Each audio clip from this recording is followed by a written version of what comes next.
Boa noite a vocês, na graça e na paz do nosso Senhor Jesus Cristo. Estamos aqui em mais um final de semana, mais um domingo, para a exposição da Palavra de Deus. Foi bom o tempo em que interagimos no chat. Eu tenho sempre falado, às 19 horas mais ou menos, eu já estou no chat para interagir com vocês. Então eu sei que algumas pessoas se envergonham, mas aqueles que não tiverem problema com vergonha, é um prazer, pelo menos falar um oi e estarmos juntos por aí, ok? Agradecemos a Deus por uma semana que passamos, né? Mais uma semana de confinamento, e uma coisa importante, Deus continua no controle de todas as coisas. A minha oração tem sido constantemente para que o Senhor dê sabedoria às nossas autoridades, para o momento certo, as decisões do momento certo, em que esse confinamento vai cessar e que as atividades vão devagarzinho entrando novamente no normal, né? Deus está no controle, então vamos nos aquietar e continuar a nossa caminhada, ok? Quero orar com vocês agora por esse tempo, pela vida de vocês, pela minha vida, que Deus fale com vocês e fale comigo também. Essa sempre é a minha proposta quando eu venho aqui expor a palavra de Deus. Vamos orar então todos juntos. Querido Deus, nós te louvamos pelo privilégio de estarmos aqui mais uma vez, nesse final de semana, nesta noite, para louvarmos o Senhor, para glorificarmos o Senhor com as nossas vidas e aprendermos um pouco mais da tua palavra.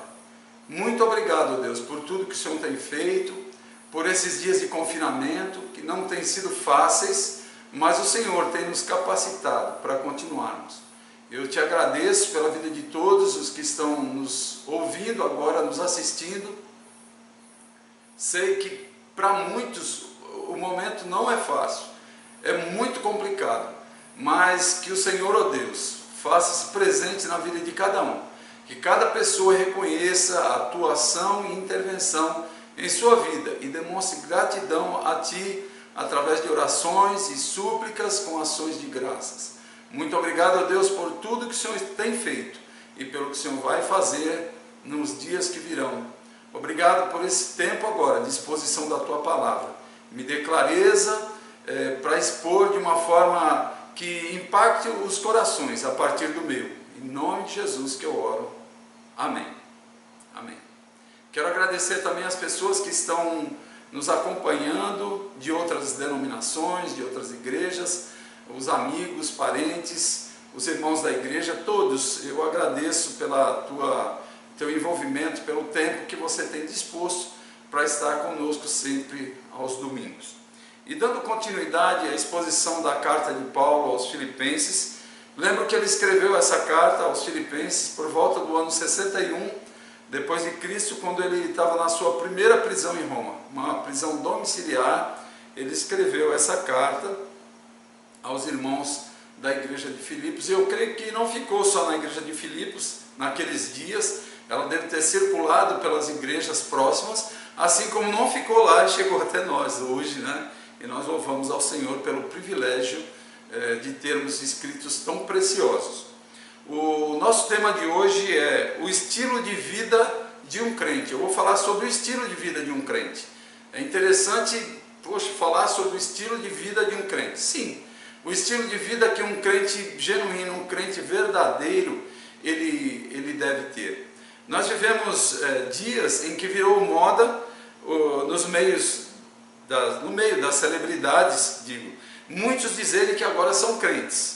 Aí as pessoas já começam a seguir, a postar testemunhos desses novos convertidos, e aí o negócio fica de uma forma às vezes meio descontrolada.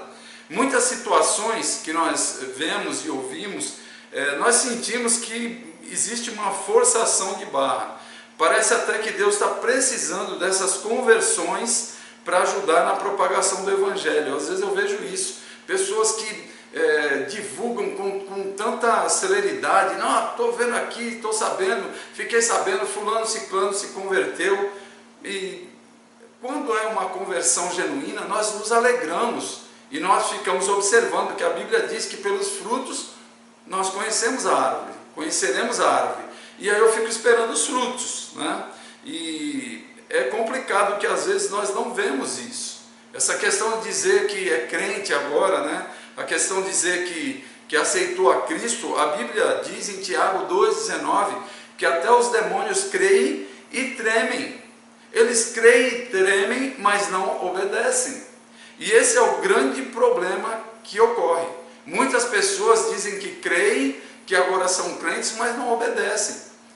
Como eu tenho falado, às vezes são pedras de tropeço para o Evangelho.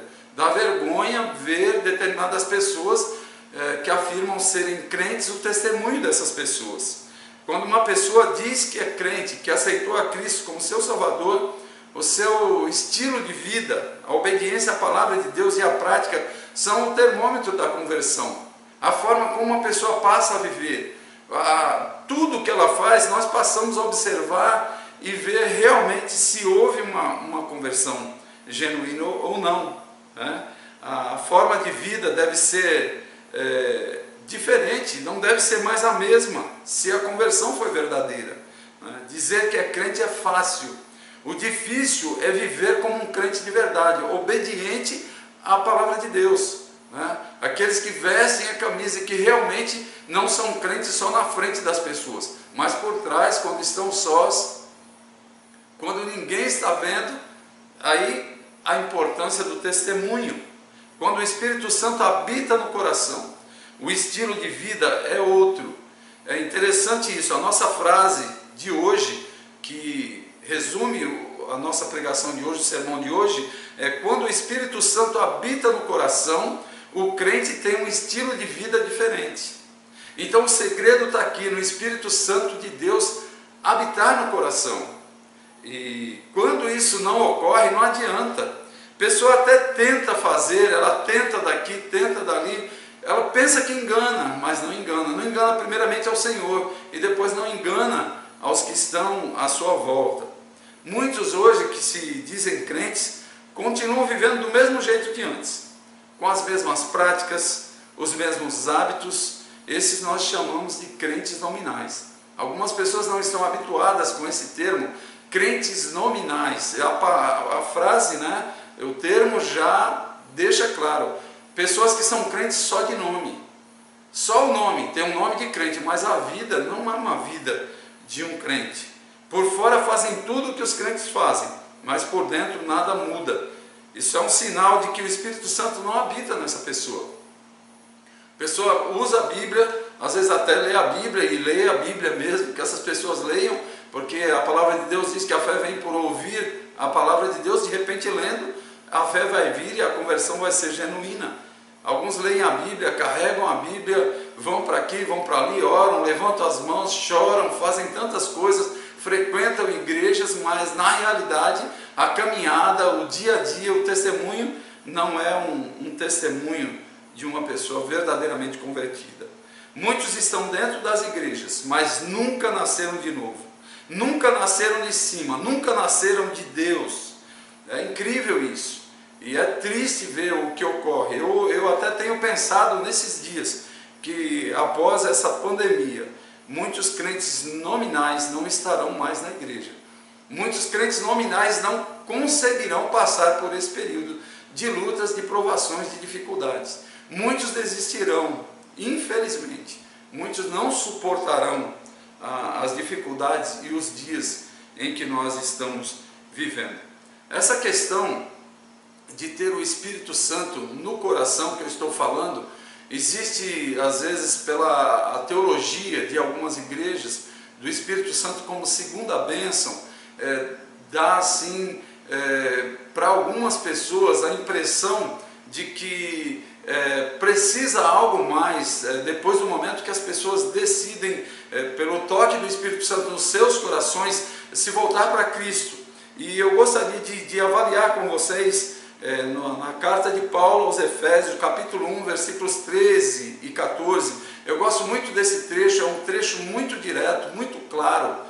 Diz o seguinte o texto: nele, quando vocês ouviram e creram na palavra da verdade, o evangelho que os salvou, vocês foram selados com o Espírito Santo da promessa. O versículo 14 diz o seguinte, sobre esse Espírito Santo da promessa, que é a garantia, o Espírito Santo da promessa, é a garantia da nossa herança até a redenção daqueles que pertencem a Deus para louvor da sua glória, para o louvor da sua glória. Então, quando nós ouvimos e cremos na palavra da verdade, o evangelho que nos salvou, nesse momento, ouviu a palavra de Deus, creu na palavra da verdade, o evangelho que salvou, nós somos selados, eu fui selado, aqueles que aceitaram a Cristo de verdade, que não são crentes nominais, foram selados com o Espírito Santo da promessa, e esse selo, esse habitar do Espírito Santo de Deus no meu coração, no teu coração, é a garantia da nossa herança até a redenção daqueles que pertencem a Deus, que um dia estarão juntamente com Ele. Então é importante voltarmos para esse versículo, avaliarmos esse versículo. Se você tiver dúvidas quanto ao entendimento desse versículo, eu tenho me colocado aqui à disposição. Pode entrar pelo nosso canal e fazer contato, deixar um recado que eu vou conversar contigo e vou te ajudar quanto a isso. Então, ouviu e creu na palavra, né? Na palavra da verdade, que nós temos falado tanto dessa palavra que contém, que é a verdade, não é que contém, olha, a força do hábito, né? Essa palavra que é a verdade, o evangelho que tem poder para salvar. Então nós somos selados, certeza, na língua grega, esse termo aqui, foram selados, a ideia é de que foram selados e ponto, e não tem mais necessidade de buscar de uma segunda bênção, como algumas denominações ensinam. Então, o abandono das antigas práticas mundanas e um novo estilo de vida são evidências da conversão genuína.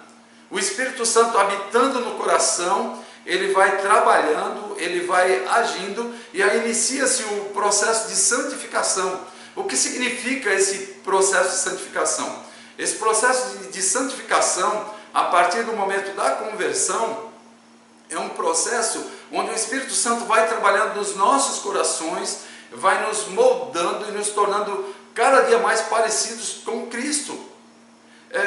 Não é uma experiência de um momento em que a pessoa vai a 100% verticalmente, 100% parecido com Cristo, não. É um processo, é uma continuidade. Muitas vezes a pessoa está indo aqui, acontece alguma coisa, porque ainda estamos aqui nesse corpo sujeito à natureza pecaminosa. Pecamos, erramos o alvo. Então, dentro desse processo de santificação, é isso que ocorre. Cada dia mais parecidos com o Filho de Deus. E esse processo só vai encerrar quando nós chegarmos diante do Senhor. Quando Jesus vier buscar a sua igreja, estaremos diante do Senhor, ou se tivermos morrido, quando Ele vier, nós ressuscitarmos, chegaremos diante do Senhor com corpos glorificados, totalmente diferente de hoje. Então esse processo de santificação é um processo durante o período que nós estamos aqui na terra, nas nossas vidas aqui na terra. Um ponto interessante de se expor aqui, de orientar, é que antes nós não fazíamos nenhuma diferença, não influenciávamos ninguém para Cristo, éramos mais um no barco da multidão. E tem um trecho, Paulo escrevendo também aos Efésios, no capítulo 2 da carta dele aos Efésios, capítulo 2, versículos 1 a 3, diz o seguinte: olha só, a nossa condição, antes de pararmos para ver o estilo de vida de um crente, é interessante que você saiba que a Bíblia ela fala do estilo de vida de um não crente. Antes da pessoa vir para o Evangelho, antes da conversão, olha só o que Paulo fala, como era a vida daqueles que aceitaram a Cristo e hoje têm uma vida diferente. Olha só, vocês estavam mortos, capítulo 2 de Efésios, versículo 1, vocês estavam mortos em suas transgressões e pecados, nos quais costumavam viver quando seguiam a presente ordem deste mundo e o príncipe do poder do ar, o espírito que agora está atuando nos que vivem na desobediência. Anteriormente, todos nós também vivíamos entre eles, satisfazendo as vontades da nossa carne, seguindo os seus desejos e pensamentos. Como os outros, éramos por natureza merecedores da ira. Então essa é a condição de um crente nominal, que não aceitou a Cristo de verdade, que o Espírito Santo não habita no seu coração, que não foi selado, que não viveu esse momento de ouvir e crer, talvez até ouviu e creu entre aspas, creu assim só para agradar, às vezes o pai, a mãe, o marido, a esposa, o filho, os amigos, né? Por isso que eu tenho muito cuidado com esse negócio de apelo. A palavra para mim já é uma palavra complicada. Nós não fazemos apelo na igreja, na nossa igreja, porque o Espírito Santo é que toca no coração, ele toca e traz, e aí ocorrem as verdadeiras conversões, pessoas convencidas pelo Espírito Santo de Deus, da sua condição pecaminosa, da condição, olha só, como eu agora vou vir para o texto e você vai entender por que eu não faço apelo. Olha só, vocês estavam mortos em suas transgressões e pecados. O que adianta eu fazer um convite para um morto? Se você chegar num local onde tem um morto, você falar, morto, levanta, ele vai levantar? Não vai, ele está morto. O que um morto faz bem, eu digo sempre, ele fede, mais nada. Então, uma pessoa sem Cristo, uma pessoa que vive na caminhada desse mundo, sem Deus, sem salvação, ele está morto nos pecados, é a condição espiritual. Então não adianta eu ficar falando e chamando quem quer, qual morto que se levantaria? Espiritualmente falando, quem toma uma decisão consciente, morto nos pecados? De forma alguma. Então por isso que sempre que eu oro, talvez você já tenha notado, que eu oro e peço a Deus que haja e que o Espírito Santo dele promova a fé salvadora em corações, para que promovendo a fé salvadora, aconteça um novo nascimento, é o nascer de cima, o nascer de novo, o Espírito Santo agindo, né? Pessoas ouvindo e crendo na palavra de Deus, na palavra da verdade, o Evangelho que salva. Essas pessoas são seladas pelo Espírito Santo, porque ele vem habitar no coração e essas pessoas respondem com fé salvadora, aceitando a Cristo de coração, não algo superficial. E aí não temos a produção, graças a Deus, é um cuidado enorme que eu tenho na nossa igreja, de não termos uma produção em série de crentes nominais, pessoas que aceitam mortos nos pecados, que fazem o quê? Muitas vezes isso é para estatística, é para falar, se converteram tantos e quantos permaneceram. Eu já vi muito isso, tem fulano, ciclano se converteu, a gente vai ver, não se converteu coisa nenhuma, não sabe nem o que fez. Temos um hábito na nossa igreja, quando pessoas chegam que para serem recebidas, geralmente sou eu que converso com a pessoa. E uma das coisas que eu pergunto e peço para a pessoa, me conte como foi a sua conversão. E pasmem vocês, de vez em quando eu me deparo com pessoas que elas não sabem como foi. Que elas foram um dia na igreja, estavam muito tristes e que ouviram a palavra e que choraram muito, e que teve um apelo e que perguntaram isso, perguntaram aquilo e foram para frente. E aí? E aí o que mais? Isso, a tua fé está baseada em quê? Se você partir dessa vida, você vai para onde? Quem te garante isso? Onde está Cristo na tua vida? Eu fico procurando. E muitas vezes as nossas igrejas estão cheias de pessoas que são crentes nominais e dão mais trabalho do que tudo. Nós às vezes nos angustiamos com esse tipo de pessoas. E o cuidado que nós temos tido, não temos tido conversões assim, mas às vezes vem pessoas de fora. E eu preciso ter muito cuidado com isso. Então a condição, estavam mortos em suas transgressões e pecados, nos quais costumavam viver quando seguiam a presente ordem desse mundo e o príncipe do poder do ar, e o espírito que agora está atuando nos que vivem na desobediência. É assim. E ele vai continuar, anteriormente falando que nós também vivíamos assim. Então é um ponto interessante a destacarmos aqui. Mas Cristo levou sobre si os nossos pecados na cruz, para que tenhamos vida e vida com abundância, e para que sejamos suas testemunhas. Geralmente um crente nominal ele não gosta de dar testemunho, porque ele não tem testemunho verdadeiro, porque a vida dele não é uma vida que experimenta a ação do Espírito Santo. Agora aqueles que o Espírito Santo habita neles, que experimentam o dia a dia de cuidado, que estão no processo de santificação pela ação do Espírito Santo em suas vidas, esses têm prazer. Eles falam com prazer do momento Espírito Santo tocou no coração, alguns às vezes nem se lembram da data específica, do momento específico, mas eles com prazer falam: minha vida mudou, a minha vida não é mais a mesma. A partir dos anos eu tenho sentido a ação de Deus, do Espírito Santo no meu coração, na minha vida. E coisas que eu fazia, atitudes que eu tinha, eu não tenho mais. Então isso é extremamente importante. E para falarmos hoje do estilo de vida de um crente, é importante que se fale, se faça esse pano de fundo que eu fiz, para que vocês me entendam.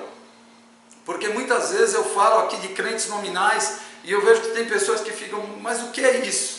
Então eu creio que a partir de hoje você está sabendo o que é um crente nominal, e dá para eu agora expor a palavra de Deus e expor o texto de hoje. Hoje nós vamos estar no segundo capítulo da carta de Paulo aos Filipenses, capítulos 12, versículos 12 até versículo 18.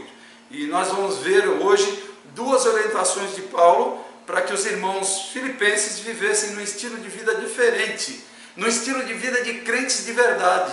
Porque nós já vimos lá para trás que haviam em alguns momentos, acho que foi domingo retrasado, alguns desentendimentos, algumas desavenças no meio da igreja, né? Isso não quer dizer que ocorria por terem crentes nominais na igreja. É uma possibilidade, mas o texto não deixa claro isso. Mas geralmente onde existem crentes nominais acontecem esses tipos de problemas, né? Uns querendo ser mais que outros, querendo mandar mais que outros, né?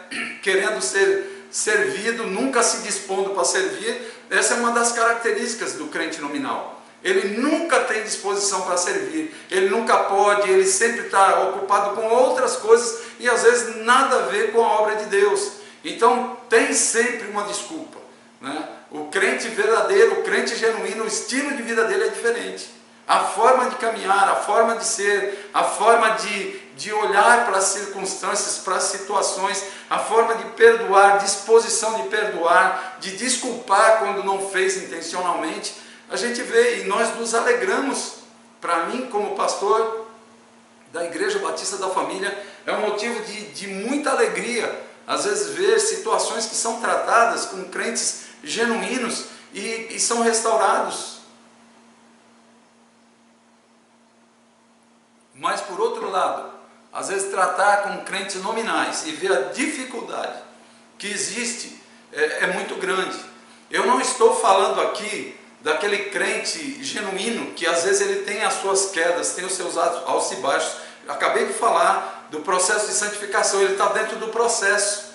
Agora o crente nominal, ele nunca entrou no processo, ele não entende o processo. Ele não entende o que é ter o Espírito Santo habitando nele, porque não habita, porque não abre a mente, ele não entende a palavra, não entende nada, não entende o aconselhamento, não entende nada, não consegue compreender a palavra que é pregada, não consegue ouvir um conselho, não se quebra, não se dobra, o Espírito Santo não habita nele, o fruto do Espírito não é visto na vida dele, as obras da carne constantemente são.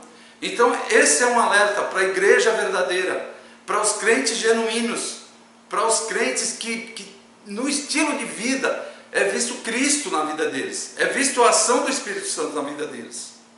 Então nós vamos inicialmente ver, dentro das duas orientações de hoje, no trecho do capítulo 2 de Filipenses, de 12 a 18, a primeira orientação do apóstolo Paulo para a igreja de Filipos: vivam na dependência de Deus. Versículos 12 e 13, os dois primeiros versículos vê essa ideia de viver na dependência de Deus. A orientação de Paulo: vivam na dependência de Deus.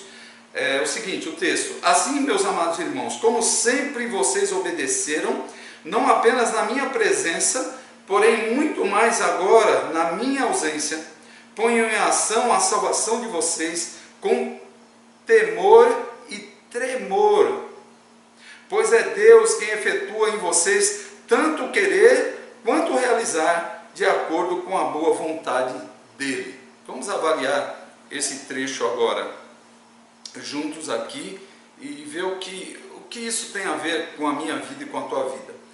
A obediência dos filipenses, nesse trecho, nós vemos que não deveria ser motivado pela presença de Paulo, nem durar somente quando eles estivesse entre eles. É interessante isso, essa questão da obediência só quando tem alguém perto, quando tem alguém vendo, ou que tem alguém cobrando, né? Geralmente as pessoas falam muito: ó, o pastor aí, não está vendo o pastor? O pastor é o guardião dos céus, é o sentinela de Deus. Ele não é assim, entendeu? Essa consciência de que não é necessário estar na presença do pastor, como não era necessário estar na presença de Paulo, tem aqueles em que o Espírito Santo de Deus habita. Pelo contrário, né? Essa questão dessa obediência só quando tem a presença, tinha a presença de Paulo aqui, no caso nosso, tem a presença do pastor. Ao contrário, a ausência deveria despertar as pessoas para tomarem iniciativas. Uma pessoa em quem o Espírito Santo de Deus habita, ela tem iniciativa, é uma pessoa proativa. Não é uma pessoa que fica esperando, ela está sempre pronta, sempre decidida, o que precisa, o que vai fazer. Estou aqui, estou à disposição. E Paulo fala nesse trecho que eles agora deviam se esforçar para andarem com as suas próprias pernas, é a ideia. Até então eles tinham frequentemente a companhia de Paulo, o apoio de Paulo, Paulo presente. E Paulo está aqui no momento preso, né? Havia a possibilidade dele ser morto. Não foi aqui nessa primeira prisão, ele foi solto, depois posteriormente que ele foi preso e depois foi decapitado. Mas eles tinham assim o hábito de não andarem com as próprias pernas. Eles deviam ser independentes de Paulo, mas não independentes de Deus. Eles deveriam depender de Deus.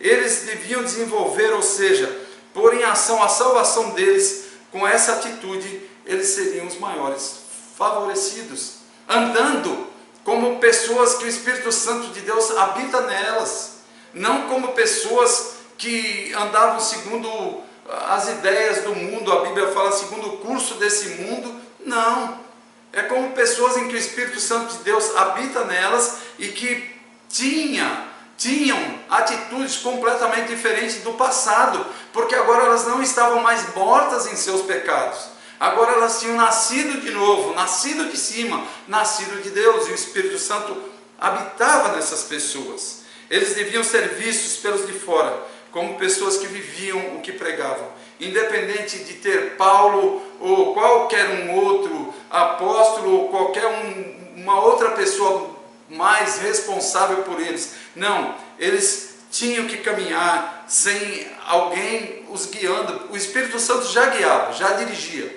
Foi importante os contatos, os ensinamentos de Paulo foram importantes, mas eles precisavam caminhar com as próprias pernas. A vida cristã, ela é vista como um processo.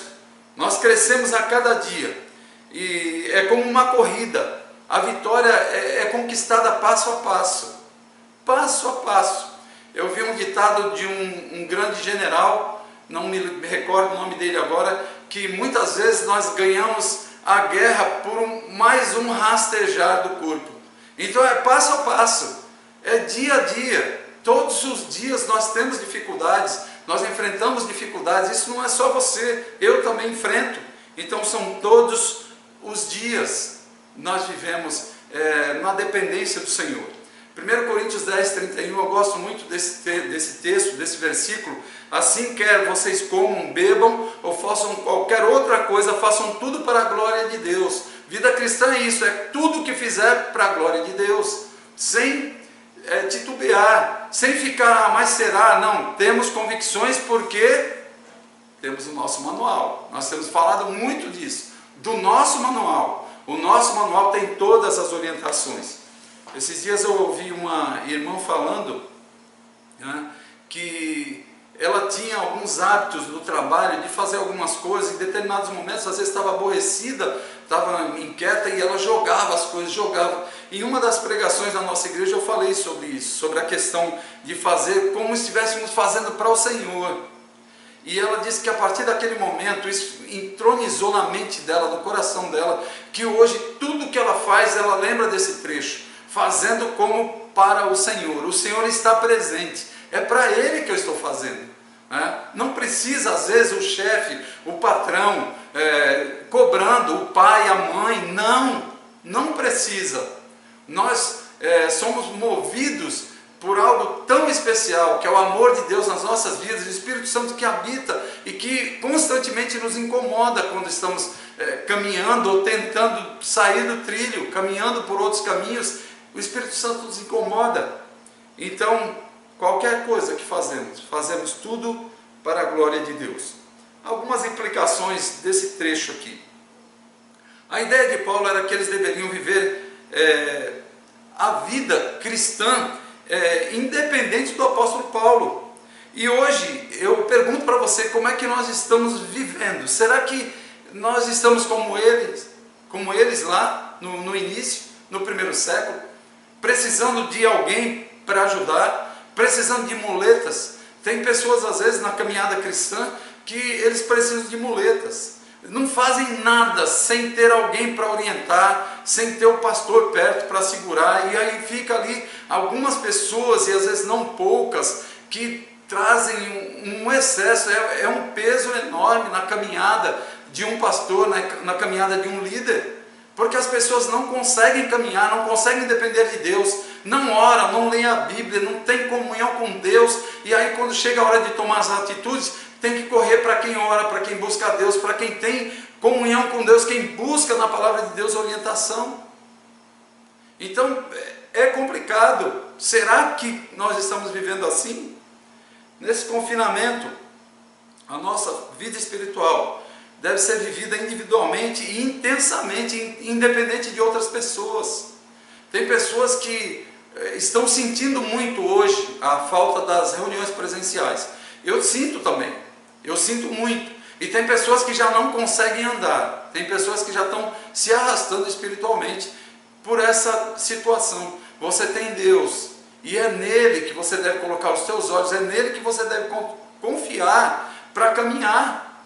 É dele que você deve depender. Nossa dependência deve ser inteiramente do nosso Deus.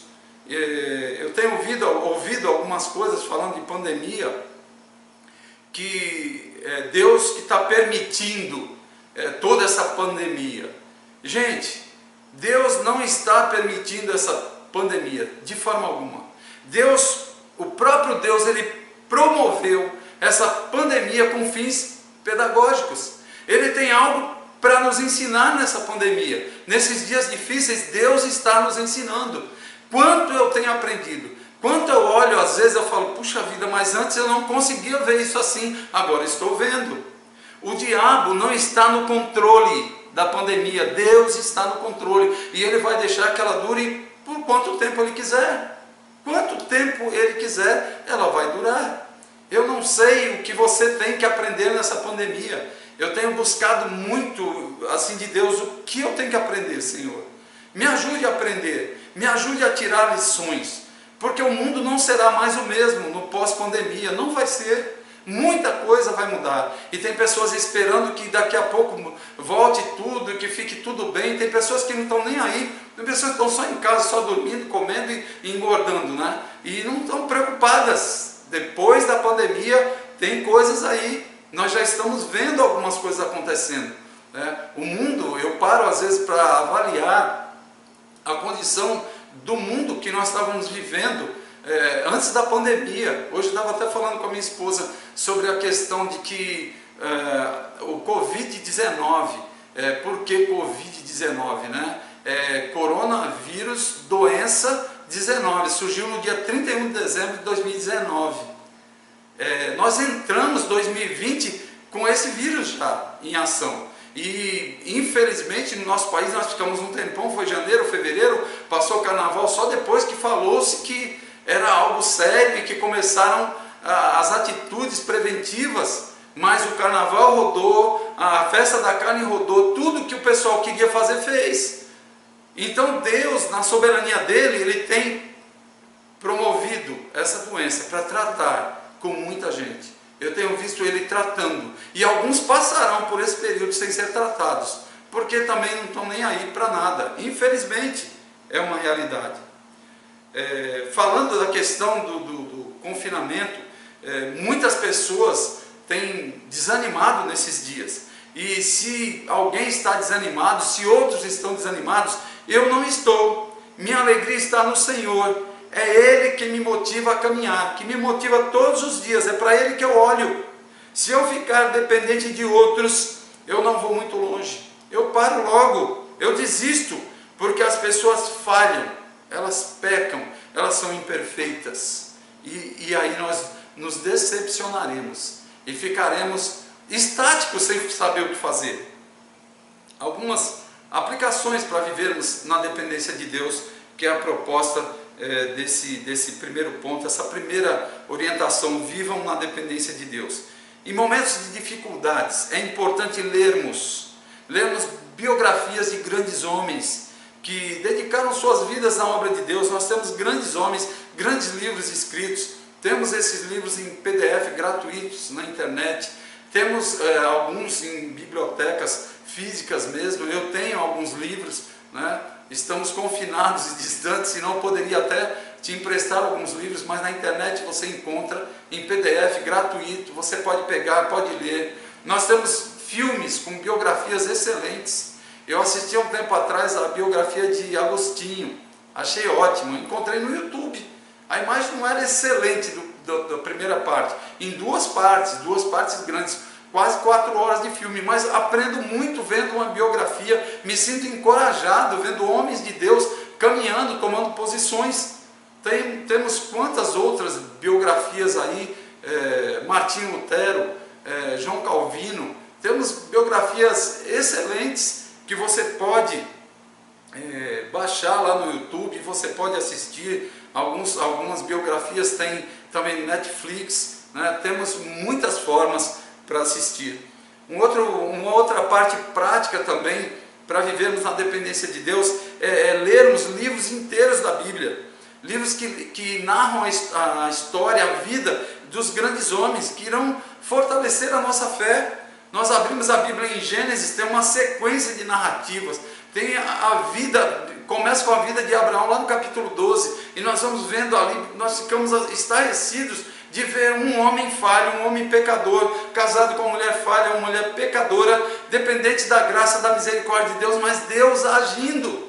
E aí nós vamos nos identificar com pessoas assim. É tão pecador quanto eu, é tão dependente de Deus como eu, precisa da misericórdia, da graça de Deus, tanto quanto eu. Então, Gênesis, temos o livro de Josué, vendo a conquista da terra, Josué à frente do povo, uma história maravilhosa. Juízes, temos a história de vários juízes ali que você pode ler e você vai ser impactado. Os livros de 1 Samuel, 2 Samuel, você vai encontrar ali a história de grandes homens, né? Vamos ver a transição do período de juízes para o período dos reis do Reino Unido. Tem lá a história inicialmente de Saul, e vemos todos os tropeços dele, as falhas, os pecados, a rejeição de Deus por ele. Depois vemos vindo o chamado de Davi, depois vemos Salomão entrando na história. 120 anos de história, quanta coisa para lermos, para crescermos. Vamos para os livros poéticos. O primeiro livro poético, o livro mais antigo da Bíblia, o livro de Jó. Você vê ali um livro poético. Eu estava lendo esse livro esses dias na nossa leitura sistemática, e eu fiquei assim muito feliz, muito alegre de ver um homem sendo cuidado por Deus, independente da adversidade, dos piores momentos da vida dele. Uma história maravilhosa. E a gente vê no final do livro que esse homem que viveu tudo aquilo que viveu, no final Deus acrescentou ainda, deu tudo de volta para ele, ainda deu mais 140 anos para ele viver. Então histórias assim nos encorajam, nos animam.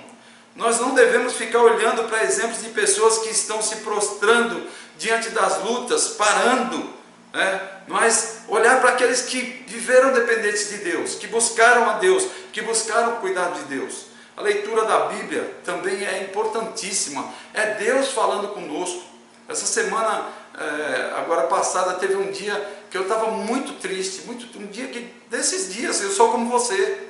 Se você pensa que eu sou um super-homem, eu não sou, sabe? Eu não sou super-homem. Eu preciso da misericórdia, da graça de Deus, tanto quanto você.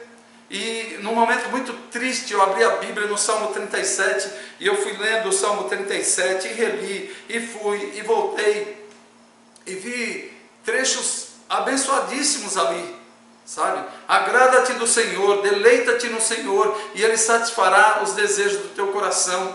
E aí eu começo a olhar, sabe? Isso, poxa, como que eu posso me deleitar no Senhor? Como eu posso descansar no Senhor? É a ideia dessa palavra.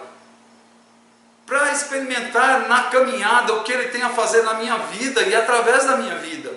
Então é importante, é momento em que Deus fala conosco na leitura da Bíblia, é momento que falamos com Ele quando oramos, quando nos dobramos diante dEle, quando deixamos todas as coisas, todas as incertezas, as angústias, deixamos diante dEle, colocamos diante dEle. Isso nos fortalece para a caminhada, é muito importante. Então vimos inicialmente a primeira orientação de Paulo, que evidencia o estilo de vida diferente dos irmãos de Filipos, que eles deveriam viver na dependência de Deus. Agora a segunda orientação, no trecho seguinte, capítulo 2, versículos 14 a 16, a orientação de Paulo é: reflitam a glória de Deus. Inicialmente a orientação foi: vivam na dependência de Deus. Então não é só viver na dependência de Deus e se trancar lá no seu caracol, na sua casa, e ficar lá, estou só vivendo aqui na dependência de Deus. Não, não faça apenas isso, mas reflita agora. Diante de tudo que Deus tem te dado, do aprendizado, do crescimento, da comunhão com Ele, reflita agora a glória dEle. Vamos ver o trecho, versículos 14 agora do capítulo 2 até o 17. Façam tudo sem queixas nem discussões, para que venham a tornar-se puros e irrepreensíveis, filhos de Deus inculpáveis no meio de uma geração corrompida e depravada, na qual vocês brilham como estrelas no universo, retendo firmemente a palavra da vida. Assim, no dia de Cristo eu me orgulharei de não ter corrido nem me esforçado inutilmente. É o trecho que nós vamos ver agora, com essa orientação de que eles deveriam refletir a glória de Deus. A ideia de Paulo aqui é: praticai todas as coisas sem murmuração e sem argumentações. Tudo o que eles fizessem deveria ser sem murmuração, sem resmungação. Eles não deveriam ter uma atitude de desprazer secreto, um desprazer não revelado, aquilo que fica lá dentro remoendo.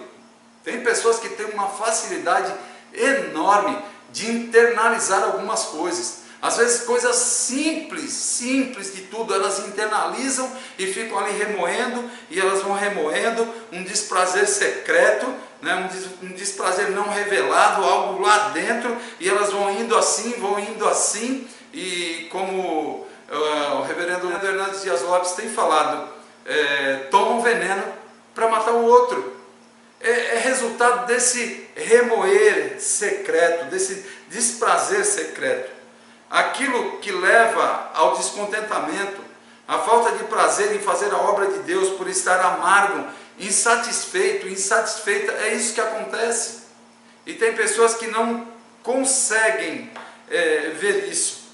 Um exemplo, muitas vezes na caminhada, por exemplo, nossa igreja tem, o pessoal é dividido em 3 círculos que cuidam da igreja. E essas pessoas, elas vão para limpar a igreja. Então aquela insatisfação, aquele descontentamento secreto, muitas vezes estar lá para a limpeza e falar: eu vim, mas cadê fulano? Cadê ciclano? Por que fulano não vem? Por que ciclano não vem? Às vezes se preocupando com uma coisa que não é para a pessoa se preocupar. E aí fica ali remoendo, e aí o serviço não é feito como para o Senhor. É um serviço que é feito, parece que para moer a pessoa por dentro. Então nós precisamos ter muito cuidado quando fazemos as coisas, fazer como para o Senhor, fazer com alegria, sem reclamações. Um outro exemplo interessante: o povo no deserto, reclamando contra Moisés e Arão por tê-los tirado do Egito. Na verdade, ali estavam reclamando contra Deus. Êxodo capítulo 16, nós vemos claramente isso. Saíram de lá e estavam reclamando, tudo era motivo de reclamação. Vocês já viram aquela pessoa? Em tudo ela está reclamando. Nós precisamos ter muito cuidado com isso. Com isso nós não refletimos a glória do nosso Deus. Pelo contrário, é a glória humana, são os desprazeres, as angústias, os ressentimentos que às vezes estão lá no coração que não foram tratados ainda, que estão no processo de santificação, no processo de transformação, e de repente eles começam a se externalizar, e nós precisamos ter muito cuidado. Paulo queria ver os irmãos de Filipos tornando-se puros e irrepreensíveis, sem misturas, sem amargura, livres de falta, livres de qualquer defeito. Era o desejo dele. Ele queria que eles fossem cada dia mais transformados interiormente e exteriormente. Então, o que eu estava falando há pouco aqui, da questão de interiorizar muitas coisas, sabe? Muitas coisas interiorizadas, nunca acertadas, pecados não confessados, né? Perdão não pedido, perdão não concedido, e aí a pessoa com tudo ali dentro. Ele queria ver mudanças, tanto interiores como exteriores, e quando as mudanças acontecem interiormente, elas se externalizam. Nós vemos em atitudes, em ações, em posturas, vemos nos olhos, vemos sorriso, vemos nos lábios, que muitas vezes tem pessoas que são eternamente aquelas pessoas cara fechadas, sisudas, invocadas, aborrecidas com tudo. As pessoas até fogem de pessoas assim. Nós precisamos ter muito cuidado como vivemos. Eles estavam vivendo no meio de uma geração deformada pelo pecado, uma geração rebelde, grosseira. E se não tivermos cuidado, essas atitudes da geração que não era só a do primeiro século, nós temos visto atitudes assim de rebeldia, de grosseria, de pecado através dos séculos, chega aos nossos dias e chega com força hoje. Se o Espírito Santo não estiver agindo no coração, nós vamos externalizar atitudes da mesma forma. Pecados, rebeldia, grosseria, isso é muito próprio de crentes nominais. Eu não posso deixar de falar isso. Lá eles viviam dias em que estavam cercados por uma geração desencaminhada, desviada, pervertida pelo sistema mundano.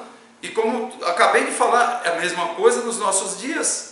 Paulo diz, na qual vocês brilham como estrelas no universo. É diante de toda essa podridão, de todo esse entrave de pecados, de rebeldia, de grosseria, de posturas desencaminhadas, desviadas, pervertidas, que nós temos que brilhar como estrelas no universo. A ideia aqui, nesse trecho, a ideia de Paulo seria o seguinte: vocês refletem a luz como estrelas.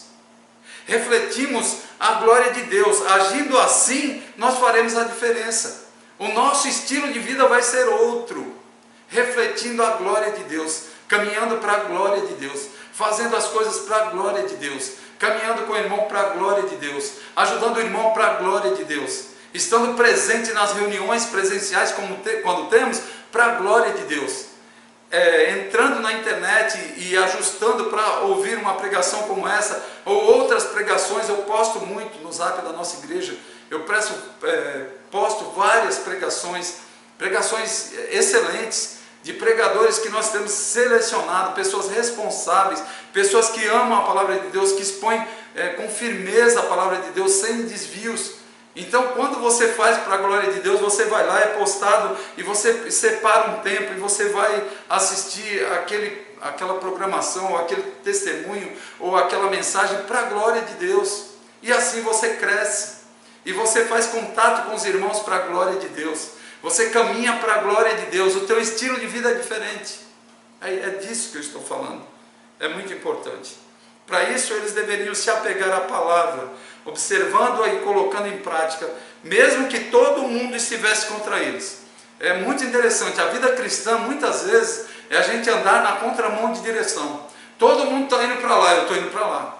Sabe? É como fosse, por exemplo, uma corredeira, onde todos estão descendo, os peixes estão descendo, e tem alguns que estão subindo. É andar contra a mão, é andar contra a correnteza. É difícil, não é fácil, é cansativo às vezes, mas essa é a vontade de Deus. Isso seria motivo de orgulho para Paulo, quando chegasse diante do Senhor, por ver que não se esforçou inutilmente, quando investiu na vida deles. Um líder, quando ele vê os seus liderados, quando ele vê as pessoas para quem ele expõe a palavra e ele mostra a palavra de Deus e ensina assim. É assim que nós vamos viver. Quando ele começa a ver elas observando e elas andando e elas fazendo o que é orientado, ouvindo conselhos, elas começam a brilhar como estrelas no universo. Um líder fica feliz, e era o caso aqui do apóstolo Paulo, de alegria por ver eles colocando a palavra de Deus em prática.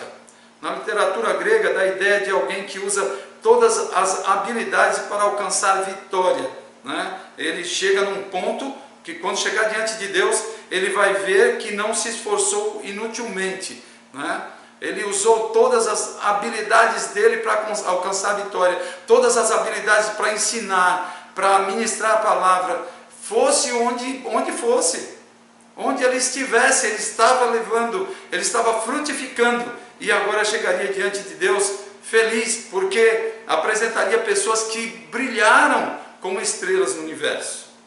Implicações dessa segunda parte, eu quero ver com você. Como nós temos vivido? Nós estamos refletindo a glória de Deus nesse mundo corrompido? Será? Ou nós estamos nos associando? Nós estamos muitas vezes com práticas que nos identificam com o mundo. Um exemplo interessante que eu já ouvi várias vezes e já mencionei aqui é você colocar um sapo dentro de uma panela em cima do fogo. Vai esquentando, e ele vai se acomodando, e ele vai indo, e ele vai indo. Daqui a pouco ele está cozido. É a mesma coisa com o nosso estilo de vida, a nossa caminhada. Se começarmos a andar envolvidos com o mundo, com todas as práticas que nos apresentam, daqui a pouco nós estaremos exatamente iguais a eles. Um crente nominal facilmente estará novamente com todas as práticas, porque nunca nasceu de novo. Mas você que nasceu de novo, é hora de reavaliar os teus conceitos, a tua caminhada. Você está refletindo a glória de Deus ou não? Onde nós chegamos, nossas vidas têm incomodado. Chegamos num ambiente, será que incomoda? Eu tenho várias pessoas, vários amigos, pessoas com quem eu convivo, vários descrentes. Mas eu já cheguei em situações que a piada está rolando, os palavrões estão rolando, a coisa muda. Às vezes escapa um ou outro porque é estilo de vida deles, porque é hábito deles. Mas não é uma coisa contínua, porque incomoda a minha presença. Se refletirmos a glória de Deus, com certeza nós incomodaremos. Agora, se a coisa está rolando, a piadinha, a gracinha, os palavrões, as piadinhas imorais, elas estão rolando e eu estou falando também, o que eu vou produzir de diferença nesse local? Como que eu vou, que glória de Deus eu vou refletir nesse local? Ou temos sido, muitas vezes, por não andarmos da mesma forma, temos sido mal interpretados. Mas às vezes porque não temos um testemunho anterior. É um processo, o processo na vida cristã, a caminhada, o processo de santificação, ele é um processo contínuo. E pessoas às vezes não têm postura e de repente quer mudar do dia para a noite.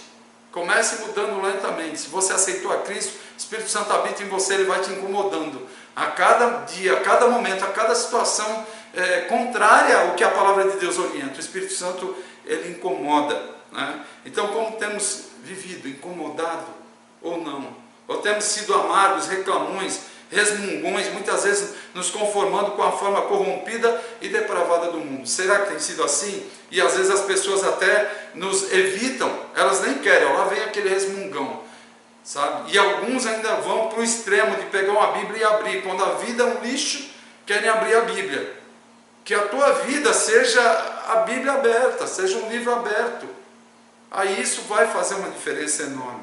O que nós podemos fazer hoje para mudar esse quadro que às vezes é vergonhoso, de pessoas que se dizem crentes, mas não estão refletindo a glória de Deus, estão refletindo tudo, todas as outras coisas possíveis e imagináveis, menos a glória de Deus. O que podemos fazer?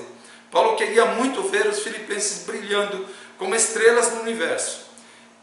E é isso é algo que nós podemos viver também hoje, brilhando nesse confinamento, sem reclamações, sem murmurações, sem resmungação, sem forçar a barra em situações que as autoridades têm dado ordens, têm determinado. Tem pessoas que vão atropelando, não querem saber, eu não estou nem aí, eles falaram, mas eu não sigo, eu não faço. Como é que temos andado? Onde eu preciso mudar para ter uma vida diferente do mundo? Para que o mundo veja que eu mudei, que o Espírito Santo habita no meu coração, habita em mim, que a minha vida é outra, que eu sou um servo do Senhor, que eu sirvo a Cristo, que eu me submeto à palavra de Deus, que eu obedeço às autoridades, porque isso está registrado aqui nas Escrituras, e sigo a ela e faço de acordo com a palavra de Deus, porque no tempo certo, Deus vai cuidar de tudo mais. Se tem um aqui, outro ali, fazendo errado, fazendo torto, não está obedecendo, existe excesso para cá, existe para lá, Deus está cuidando. Eu não estou me preocupando com isso, eu estou fazendo a minha parte. Então vamos nos avaliar individualmente o que está fora do padrão bíblico na minha vida, onde eu preciso mudar para ter uma vida diferente dentro desse mundão corrompido, né? Será que eu tenho passado para as pessoas atitudes de descontentamento, de insatisfação com o que Deus tem me dado, com o que Deus tem feito na minha vida? Com o que Ele tem feito para que eu seja como uma estrela refletindo a glória dEle? E às vezes eu não estou refletindo. O que eu preciso mudar? O que eu preciso fazer? O que eu preciso ajustar na minha vida? No final dessa pregação nós vamos orar e nos colocar diante de Deus, dispostos a refletirmos a glória dEle em todo o tempo. E eu quero concluir agora com os últimos versículos, versículos 17 e 18, vou para a conclusão. Contudo, mesmo que eu esteja sendo derramado como oferta de bebida, sobre o serviço que provém da fé que vocês têm, o sacrifício que oferecem a Deus, estou alegre e me regozijo com todos vocês. Estejam vocês também alegres e regozijem-se comigo. Se os filipenses continuassem vivendo na dependência de Deus e refletindo a glória de Deus, eles teriam muitos motivos para se alegrarem. Paulo mesmo que viesse a morrer, né? Como eu falei, ele estava aqui na segunda prisão em Roma, havia a possibilidade, ele estava preso, a possibilidade dele morrer, não ocorreu, ele foi solto, mas depois, posteriormente, ele foi preso e foi decapitado. Mas se ele viesse a morrer, ele estava extremamente alegre. Esse estado de alegria dele era contínuo, porque ele via os frutos, ele via a caminhada dos irmãos, ele via os irmãos de Filipos refletindo a glória de Deus. Ele convoca os filipenses para desfrutarem com ele dessa intensa alegria que vem de Deus pela redenção. A alegria de saber que temos uma salvação eterna em Jesus Cristo, que quando partirmos dessa vida estaremos sempre, para sempre com Ele nos céus. Essa era a alegria dele, a alegria de ver já na caminhada aqui muitos que um dia ele encontraria diante de Deus. Então, meus queridos, nessa noite nós vimos duas orientações do apóstolo Paulo aos filipenses que evidenciariam o estilo de vida deles, um estilo diferente, por ter o Espírito Santo habitando em seus corações. Eles deveriam viver na dependência de Deus e eles deveriam refletir a glória de Deus. Isso faria toda a diferença. E hoje para nós, confinados ou desconfinados, eu já preguei um tempo atrás usando essas duas palavras, né? Confinados ou desconfinados, quando o Espírito Santo habita no coração, o crente tem um estilo de vida diferente. Então, independente de estar lá em casa, recluso, ou de estar na rua, alguns trabalhando, agradeço a Deus pela vida daqueles que estão em pontos estratégicos, que não podem ficar em casa, estão trabalhando.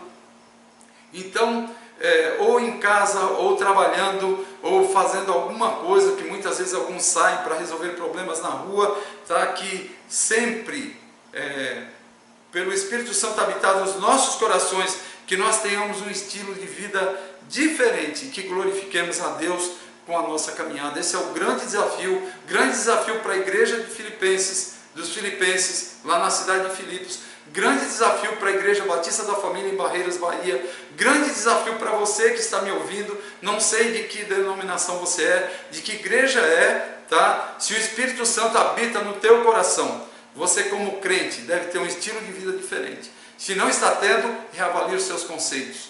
reavalie a sua conversão, peça ajuda, procure o seu pastor, procure o seu líder, mas não continue dessa forma, não continue aí empurrando, sabe, o mundo com a barriga, né? Um termo até muito popular. O estilo de vida de um crente deve ser visto no seu dia a dia.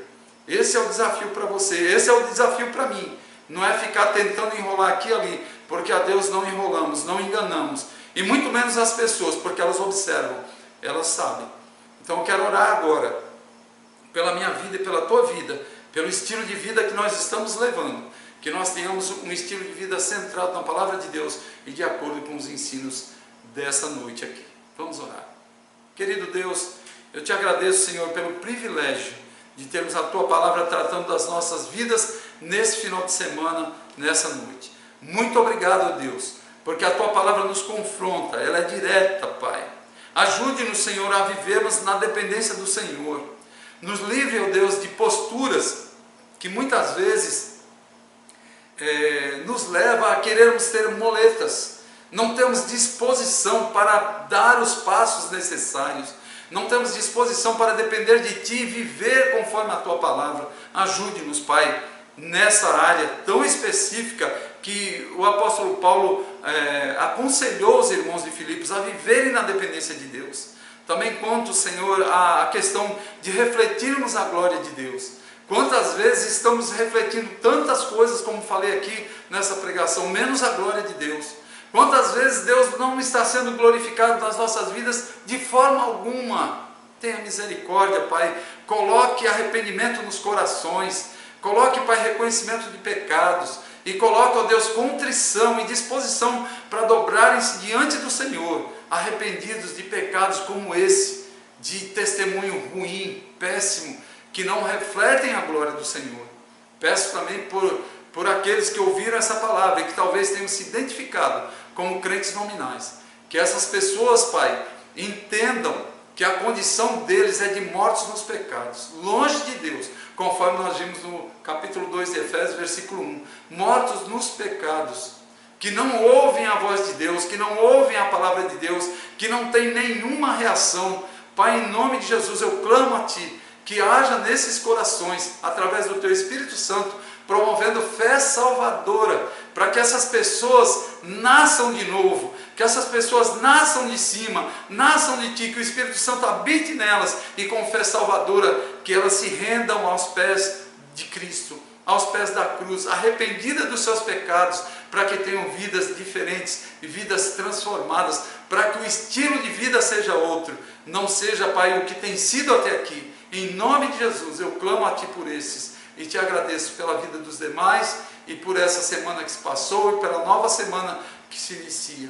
Cuide, Pai, da nossa segunda-feira, terça, dos dias subsequentes, ó Deus, desse mês de junho. Estamos hoje no último dia de maio, dia 31, finalizando o mês, ó Deus, iniciando um novo mês.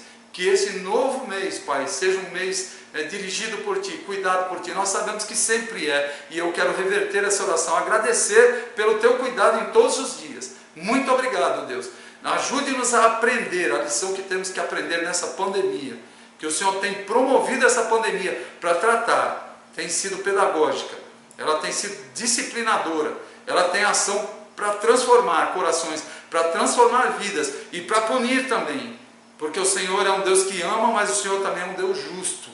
Então, muito obrigado, Pai, por tudo e nos dê uma semana dirigidas pelo Senhor, em conformidade à Tua palavra. Que cada um busque em Ti, na Tua palavra, a direção certa para sermos como estrelas, refletindo a Tua glória, em nome de Jesus que eu oro. Amém. Uma boa semana para vocês, que Deus abençoe. E vou estar no chat agora. Muitos já desligam e saem, mas eu ainda falo um boa semana lá, uma boa noite. Passe lá e dê uma boa noite, por favor. Que Deus te abençoe. Até a próxima semana, se Deus assim nos permitir.